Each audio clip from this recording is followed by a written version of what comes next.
जैसा कि हम लोग जो है प्रतिदिन की तरह आज फिर से जो है लूसेंट की सामान्य ज्ञान की बुक से जो है आधुनिक भारत की इतिहास को पढ़ेंगे। आज आधुनिक भारत इतिहास का जो क्लास होने वाला है वह 13 नंबर का होने वाला है। आप यदि इससे पीछे का क्लास देखना चाहते हैं तो क्या कहते हैं, इसी चैनल पर एक प्लेलिस्ट बना हुआ है, उस प्लेलिस्ट का नाम रखा गया है लूसेंट मॉडर्न हिस्ट्री, और उस प्लेलिस्ट में जा कर के इससे पीछे का सारा वीडियो आप देख सकते हैं। आप यदि किसी भी एग्ज़ाम का तैयारी करते हैं, जैसा कि एसएससी का तैयारी करते हैं या यूपीएससी का या बिहार दरोगा यानी कि बिहार एसआई या रेलवे या बैंकिंग का तैयारी करते हैं या टीचर का तैयारी करते हैं यानी कि टीआरई 4 का यदि तैयारी करते हैं तो इसके लिए यह वीडियो जो है काफ़ी यूजफुल होने वाला है।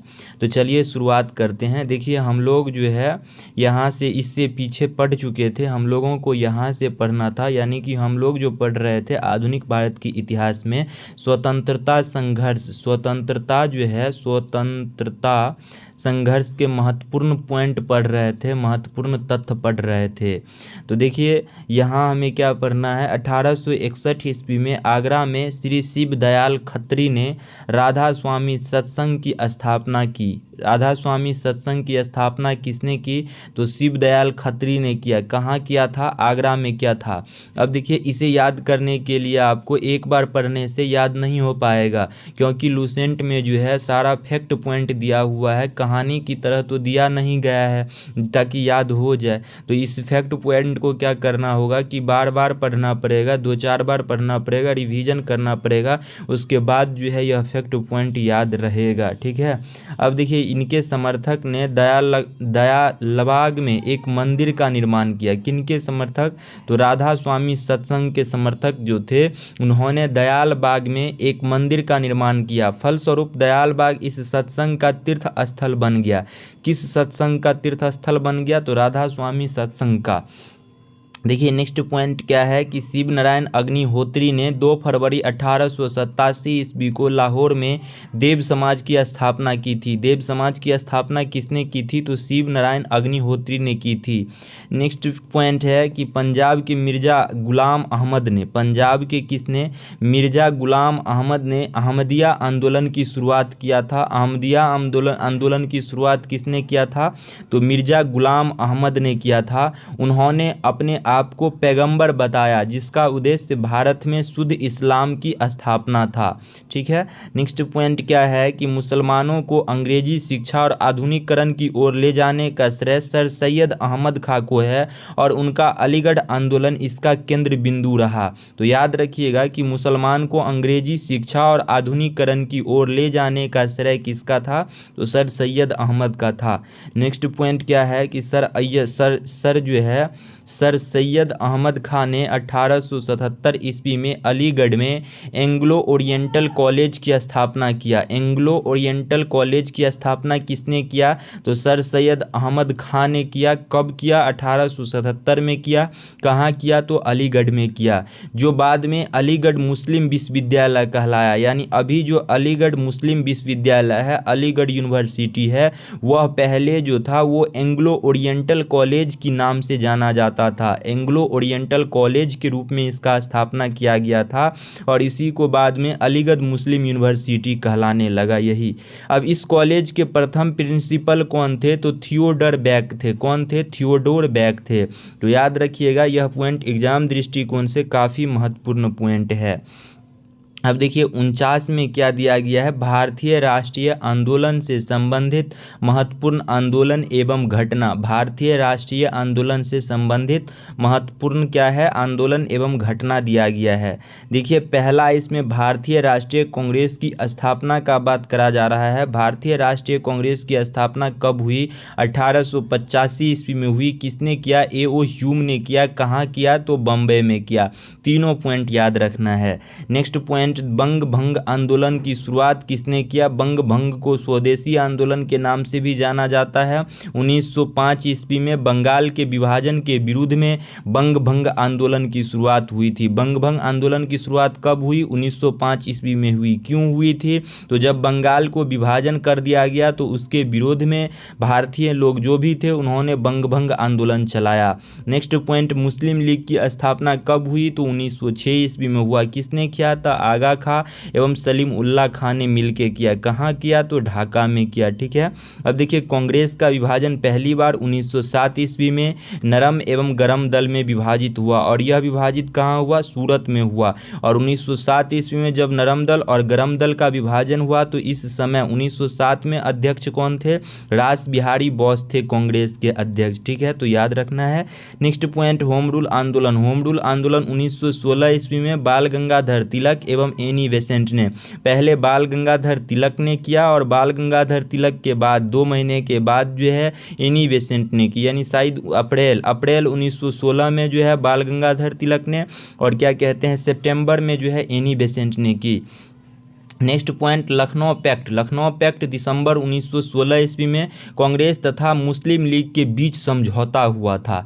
लखनऊ पैक्ट यानी कि देखिए जब कांग्रेस का लखनऊ अधिवेशन हुआ था 1916 ईस्वी में, तो इस 1916 ईस्वी में ही कांग्रेस तथा मुस्लिम लीग के बीच समझौता हुआ और क्या कहते हैं ये जो नरम दल और गरम दल जो टूटा था, यह नरम दल और गरम दल भी इसी लखनऊ पैक्ट में जो है वह शामिल हो गया फिर से कांग्रेस में। अब देखिए नेक्स्ट पॉइंट 7 में मोंटेग्यू घोषणा। मोंटेग्यू घोषणा 20 अगस्त 1917 ईस्वी को हुआ था। भारत मंत्री लॉर्ड मोंटेग्यू की घोषणा थी। 8 में next point, Rowlatt act. Rowlatt act की शुरुआत कब हुई? 19 मार्च 1919 ईस्वी को। इसे काला कानून जिसके अंतर्गत किसी भी व्यक्ति को संदेह के आधार पर गिरफ्तार किया जा सकता था। इस रॉलेट एक्ट जो था यह एक प्रकार का कानून था और इस कानून का नाम भारतीयों ने रखा काला कानून, यानी कि यह बिना अपील बिना दलील का कानून था। इसे जो है किसी भी जिसके अंतर्गत किसी भी व्यक्ति को संदेह के आधार पर गिरफ्तार किया जा सकता था। तो यह रॉलेट एक्ट 19 मार्च 1919 ईस्वी में शुरुआत हुआ था। जलियांवाला बाग हत्याकांड, इसी रॉलेट एक्ट के विरुद्ध में जलियांवाला बाग में जो है लोग बैठे हुए थे और जलियांवाला बाग में बैठकर विचार कर रहे थे। तो क्या कहते हैं एक हंसराज नामक भारतीय व्यक्ति था जिन्होंने इसकी सूचना जो है अंग्रेजों को दिया और अंग्रेज जो थे उस समय जनरल डायर अमृतसर में, जो अमृतसर के कौन थे ये क्या कहते हैं अमृतसर के ये क्या कहते हैं वो गवर्नर जनरल थे, अमृतसर के जनरल थे। तो इन्होंने जो है गोलियां चलवा दी और कब? यह 13 अप्रैल 1919 ईस्वी को यह हत्याकांड हुई, जलियांवाला बाग हत्याकांड। ठीक है, उसके बाद देखिए 10 में क्या है? खिलाफत आंदोलन। खिलाफत आंदोलन 1919 ईस्वी में शौकत अली और मोहम्मद अली ने किया। खिलाफत आंदोलन क्यों हुआ था? तो देखिए 1914 ईस्वी में से लेके 1918 ईस्वी तक प्रथम विश्व युद्ध चला था। इस विश्व युद्ध में क्या कहते हैं अंग्रेज जो था उन्होंने जो है मुस्लिम का साथ लेने के लिए, अंग्रेज यानी ब्रिटेन के जो लोग थे उन्होंने अपना साथ लेने के लिए मुस्लिमों को कहा कि यदि मुस्लिम अभी हमें इस विश्व युद्ध में साथ देता है तो हम जो है तुर्की का विभाजन नहीं करेंगे। और मुस्लिम इसी आधार पर क्या कहते हैं मुस्लिम जो है ब्रिटेनों का सपोर्ट किया, अंग्रेज का सपोर्ट किया इस विश्व युद्ध में। लेकिन विश्व युद्ध जब 1918 ईस्वी में समाप्त हुआ तो उन्होंने ब्रिटेन ने अंग्रेज जो था उन्होंने तुर्की का विभाजन कर दिया, जिस वजह से जो है तुर्की के विभाजन के विरोध में मुस्लिम लोग ने खिलाफत आंदोलन की शुरुआत किया और ये 1919 ईस्वी में शौकत अली और मोहम्मद अली ने किया। नेक्स्ट पॉइंट 11 में हंटर कमेटी की रिपोर्ट प्रकाशित। हंटर कमेटी 28 मई 1920 ईस्वी में, हंटर कमेटी का रिपोर्ट कब प्रकाशित हुआ? 28 मई 1920 ईस्वी में। यह रिपोर्ट किससे संबंधित था? तो जलियांवाला बाग से संबंधित था। क्या संबंधित था? कि जलियांवाला बाग का जब हत्याकांड होता है तो क्या कहते हैं जलियांवाला बाग हत्याकांड में कितने लोग मारे गए, क्यों मारे गए, कैसे मारे गए, इसकी जांच के लिए जो है अंग्रेज ने हंटर कमेटी का गठन किया था और इस कमेटी ने अपना रिपोर्ट 28 मई 1920 ईस्वी को सौंपा था। कांग्रेस की ओर से जो है इस जलियांवाला जांच के लिए मदन मोहन मालवीय के नेतृत्व में जो है कमेटी गठन किया गया था और यह हंटर कमेटी अंग्रेजों की ओर से यानी कि सरकार की ओर से यह हंटर कमेटी का गठन किया गया था। ठीक है। 12 नंबर में क्या है कि कांग्रेस का नागपुर अधिवेशन, यह कब हुआ? दिसंबर 1920 ईस्वी में हुआ। और इस नागपुर अधिवेशन में असहयोग आंदोलन की प्रस्ताव को पारित किया गया। असहयोग आंदोलन की प्रस्ताव को पारित किया गया। असहयोग आंदोलन का आरंभ कब हुआ? तो असहयोग आंदोलन का जो आरंभ हुआ वह 1 अगस्त 1920 ईस्वी को हुआ। किसने किया? तो महात्मा गांधी ने किया। अब देखिए चौरी चौरा कांड, चौरी चौरा कांड कब हुआ? 5 फरवरी 1922 ईस्वी को हुआ और यह गोरखपुर जिले उत्तर प्रदेश में हुआ। इस घटना के बाद असहयोग आंदोलन को स्थगित कर दिया गया। देखिए असहयोग आंदोलन 1 अगस्त 1922 ईस्वी को शुरुआत हुआ, महात्मा गांधी ने किया। और इसी असहयोग आंदोलन करने वाले सदस्य थे चौरी चौरा कांड में भी। और चौरी चौरा कांड में 21 पुलिस वाले और एक क्या कहते हैं थानाध्यक्ष, यानी कुल मिलाकर 22 व्यक्ति को जिंदा जला दिया गया।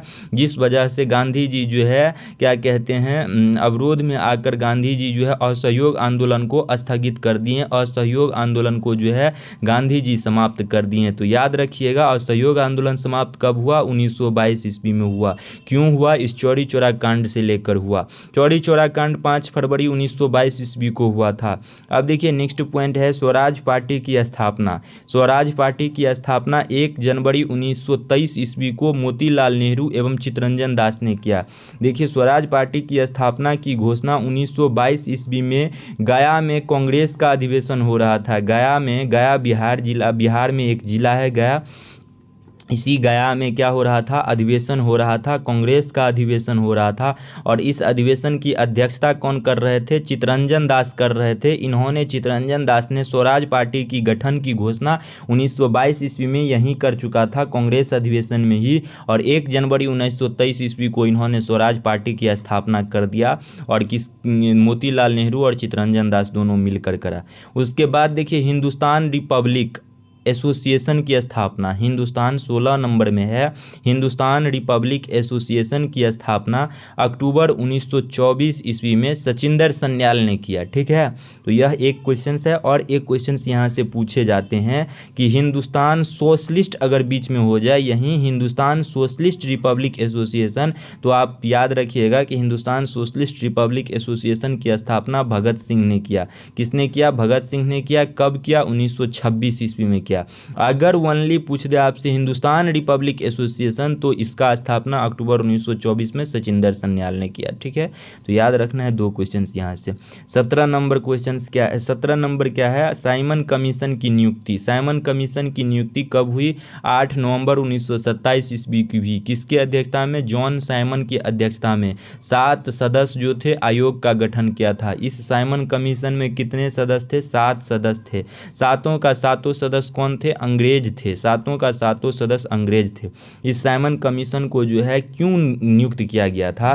तो देखिए इस साइमन कमीशन के नियुक्त करने का पीछे का जो कारण है, देखिए भारत में एक अधिनियम आया 1919। भारत में 1919 ईस्वी में जो है भारतीय शासन अधिनियम 1919 आया।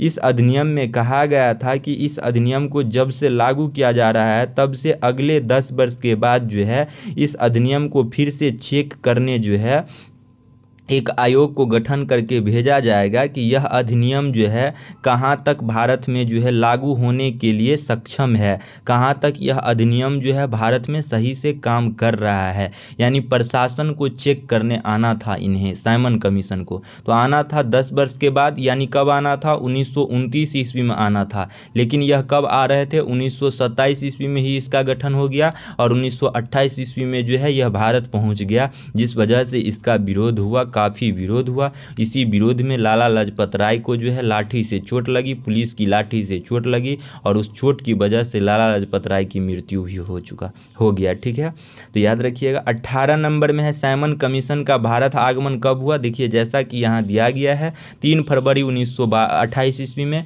और भारत में लाला लाजपत राय के नेतृत्व में विरोध एवं उन पर लाठी का प्रहार हुआ और लाठी प्रहार की वजह से इनका मृत्यु हो गया। 19 नंबर में है नेहरू रिपोर्ट। नेहरू रिपोर्ट कब आया? अगस्त 1928 ईस्वी में आया। और किसने पेश किया? पंडित मोतीलाल नेहरू ने पेश किया। पंडित मोतीलाल नेहरू कौन थे? जवाहरलाल नेहरू जी के पिता थे। जवाहरलाल नेहरू के पिता थे। ठीक है, अध्यक्ष थे इन्होंने। अब देखिए नेक्स्ट पॉइंट 20 नंबर में है ना, थोड़ा सा जूम कर लो। देखिए 20 नंबर में क्या है, वारदोली सत्याग्रह। वारदोली सत्याग्रह कब हुआ? अक्टूबर में हुआ। कहाँ, किस ईस्वी में? 1928 ईस्वी में। क्यों हुआ? गुजरात के किसानों का लगान वृद्धि यानी कि टैक्स वृद्धि के विरोध में सरदार वल्लभ भाई के नेतृत्व में जो है यह आंदोलन हुआ था। सरदार वल्लभ भाई के नेतृत्व में क्या हुआ था? यह आंदोलन हुआ था। लाहौर षड्यंत्र केस, 8 अप्रैल 1929 ईस्वी को भगत सिंह बुटकेश्वर दत्त ब्रिटिश असेंबली में बम फेंका। ठीक है, ब्रिटिश असेंबली में किस किस ने बम फेंका?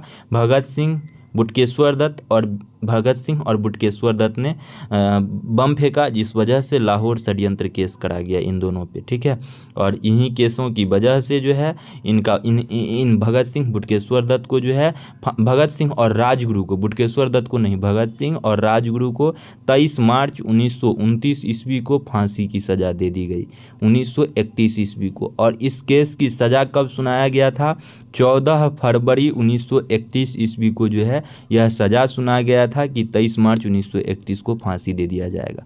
22 नंबर में है कांग्रेस का लाहौर अधिवेशन। यह अधिवेशन दिसंबर 1929 ईस्वी में हुआ और इस अधिवेशन में पूर्ण स्वाधीनता का प्रस्ताव रखा गया। पूर्ण स्वाधीनता का क्या रखा गया? प्रस्ताव रखा गया। पूर्ण स्वाधीनता का अर्थ होता है कि पूर्ण रूप से भारत पर हमारा शासन चलेगा। ठीक है, अब देखिए नेक्स्ट 23 में क्या है? स्वाधीनता दिवस की घोषणा 2 जनवरी 1930 ईस्वी को हुई। 26 जनवरी को स्वाधीनता दिवस के रूप में मनाने की घोषणा हुई। 26 जनवरी को स्वाधीनता दिवस मनाने के रूप में घोषणा करी गई और यह घोषणा कब करा गया? 2 जनवरी 1930 ईस्वी को किया गया। नमक सत्याग्रह, नमक सत्याग्रह कब हुआ? 12 मार्च 1930 ईस्वी को नमक सत्याग्रह हुआ। ठीक है, 12 मार्च नमक सत्याग्रह क्या था कि गांधी जी जो थे उन्होंने महात्मा गांधी के द्वारा जो है साबरमती आश्रम से डांडी जाकर नमक बनाकर नमक कानून का उल्लंघन करना। यह 12 मार्च को गांधी जी जो थे उन्होंने अपने साबरमती आश्रम से चलकर जो है डांडी पहुँचे और डांडी पहुँचकर वहाँ आसवन विधि से नमक बनाया और नमक बनाकर नमक कानून को तोड़ा। और नमक कानून को कब तोड़ा? 5 अप्रैल 1930 ईस्वी को। तोड़ने के लिए कब चला? 12 मार्च 1930 ईस्वी को चला। ठीक है, तो याद रखिएगा। अब देखिए नेक्स्ट पॉइंट 25 नंबर में क्या है? सविनय अवज्ञा आंदोलन। सविनय अवज्ञा आंदोलन की शुरुआत कब हुई? 6 अप्रैल 1930 ईस्वी को हुई और यह सविनय अवज्ञा आंदोलन की शुरुआत हुआ कब हुआ? 6 अप्रैल 1930 ईस्वी को। ठीक है, यही क्या कहते हैं, जब नमक कानून तोड़ा 5 अप्रैल 1930 ईस्वी को, इसके जस्ट अगले दिन बाद जो है सविनय अवज्ञा आंदोलन की शुरुआत करा गया। किसके द्वारा किया गया? महात्मा गांधी के द्वारा किया गया। ठीक है, अब देखिए प्रथम गोलमेज सम्मेलन कब हुआ? प्रथम गोलमेज सम्मेलन जो है 12 नवंबर 1930 ईस्वी को हुआ और इस समय प्रधानमंत्री मैकडोनाल्ड की अध्यक्षता में लंदन में आयोजित किया गया। यह प्रथम गोलमेज सम्मेलन कहाँ? लंदन में आयोजित किया गया। किसके अध्यक्षता में? ब्रिटेन की प्रधानमंत्री मैकडोनाल्ड की अध्यक्षता में। तो क्या कहते हैं, 3 बार गोलमेज सम्मेलन हुआ। एक तो 1930 ईस्वी में हुआ, दूसरा गोलमेज सम्मेलन 1931 में हुआ और तीसरा गोलमेज सम्मेलन 1932 ईस्वी में हुआ। यानी 3 गोलमेज सम्मेलन हुआ। ठीक है, तो याद रखना है तीनों गोलमेज सम्मेलन। उसके बाद और तीनों गोलमेज सम्मेलन के समय प्रधानमंत्री मैकडोनाल्ड ही थे। अगर आपसे पूछ लिया जाए इन तीनों गोलमेज सम्मेलन में महात्मा गांधी कब भाग लिए, तो दूसरा गोलमेज सम्मेलन 1931 ईस्वी में भाग लिए। अगर आपसे पूछ लिया जाए भारत का कौन ऐसा नेता था जिन्होंने तीनों गोलमेज सम्मेलन में भाग लिया, तो भीमराव अंबेडकर जो थे इन्होंने तीनों गोलमेज सम्मेलन में भाग लिया। 27 नंबर पॉइंट क्या है? गांधी इरविन समझौता। गांधी इरविन समझौता 4 मार्च 1931 ईस्वी को हुआ था और यह गांधी इरविन समझौता, इरविन उस समय भारत का क्या था? वायसराय था। गांधी इरविन समझौता इसलिए हुआ था क्योंकि गांधी जी जो है क्या कहते हैं गोलमेज सम्मेलन में भाग लें। ठीक है, इस वजह से जो है गांधी इरविन समझौता किया गया और इस समझौता के तहत महात्मा गांधी और वायसराय इरविन के मध्य संपन्न तथा सविनय अवज्ञा आंदोलन स्थगित करने की घोषणा हुई और गांधी जी जो है उन्होंने सविनय अवज्ञा आंदोलन में भाग लिया। ठीक है, जैसा कि यहाँ दिया गया है द्वितीय गोलमेज सम्मेलन यह 1931 ईस्वी में हुआ। गांधी जी ने इस सम्मेलन में भाग लिया। इसी गांधी इरविन समझौता के वजह से गांधी जी ने द्वितीय गोलमेज सम्मेलन में भाग लिया। 29 नंबर में क्या है कि कम्युनल अवार्ड, यानी कि सांप्रदायिक कम्युनल अवार्ड, सांप्रदायिक पंचांग। इस सांप्रदायिक पंचांग की बात गांधी जी के सामने रखा। सांप्रदायिक पंचांग की बात किसने रखा? गांधी जी के सामने रखा।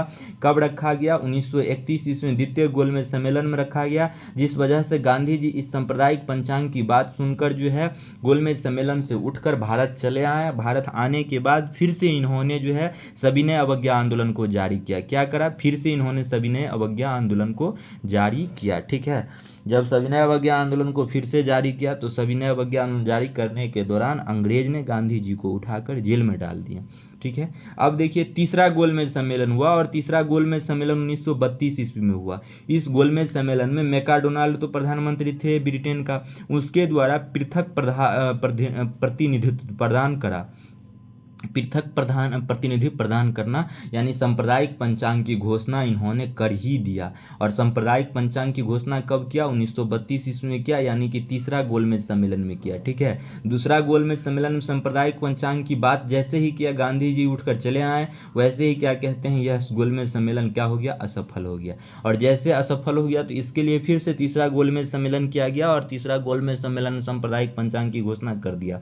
30 नंबर में क्या है कि पूना पैक्ट। पूना पैक्ट कहाँ हुआ? यरबदा सेंट्रल जेल में। पूना पैक्ट में क्या हुआ कि 1932 ईस्वी में गांधी जी और भीमराव अंबेडकर के बीच एक समझौता हुआ। जैसे ही क्या कहते हैं सांप्रदायिक पंचांग की घोषणा 1932 ईस्वी में जैसे ही ब्रिटेन में हुआ, वैसे ही गांधी जी सुनकर जो है इस पूना की जेल में थे, इन्होंने यरबदा सेंट्रल जेल में थे, इस जेल में जो है अमरण अनशन पर बैठ गए। अब अमरण अनशन को खत्म करने के लिए गांधी जी और भीमराव अंबेडकर के बीच एक समझौता हुआ, जिसके सांप्रदायिक पंचांग में दलित के लिए पृथक विधानसभा में पृथक पृथक क्या है यहाँ विधानसभा में पृथक निर्वाचन प्रणाली को समाप्त कर उनके लिए 71 के बदले 148 स्थान सुरक्षित रखे गए। इन्होंने क्या करा कि देखिए सांप्रदायिक पंचांग में दलित के लिए प्रांतीय विधानसभा में पृथक निर्वाचन, यानी कि सांप्रदायिक पंचांग, यह सांप्रदायिक पंचांग जो ब्रिटेन ने दिया था, इस सांप्रदायिक पंचांग के तहत जो है अब दलितों के लिए जो है भारत में प्रांतीय विधानसभा जो उस समय था, उस विधानसभा में अलग से निर्वाचन कराया जाना था। लेकिन गांधी जी के साथ पूना पैक्ट हुआ, तो उस पूना पैक्ट में गांधी जी और भीमराव अंबेडकर के बीच इस विधानसभा के पृथक को जो है वह रद्द कर दिया, समाप्त कर दिया, और उनके लिए अंग्रेज जो 71 सीट दिया था, उस 71 सीट के बदले 148 स्थान सुरक्षित रखा गया। ठीक है, तो याद रखना है।